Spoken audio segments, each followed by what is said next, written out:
Hey there, welcome to Dwayne's Roses. I'm glad you've joined me as today I will be discussing this rather interesting rose that is fairly cold hardy and somewhat fragrant.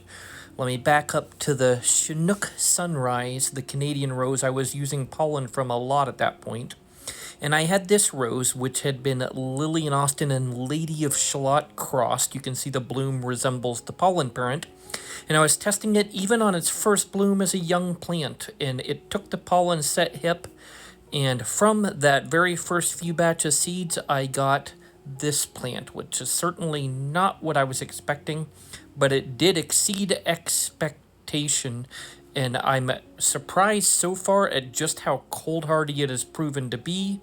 Also, it has a medium strength tea rose fragrance with some fruitiness to it as the bud opens. It fades a little sooner I would like down to a lighter fragrance, but it is fragrant for a fairly cold hardy rose.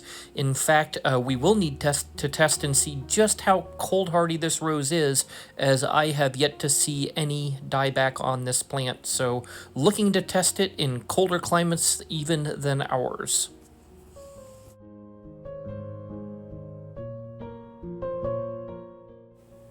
I've been very glad to see how readily this rose roots from cuttings, just how quickly the roots get established and help the plant grow so vigorously and repeat its bloom so well. Well, I hope you've enjoyed this brief history of this rose. Again, this rose name is Love's Confusion, named by one of my Instagram followers. If you have liked this, please give it a thumbs up. If you enjoy this kind of content, please subscribe and follow along, as we'll be talking about more roses that should soon be introduced.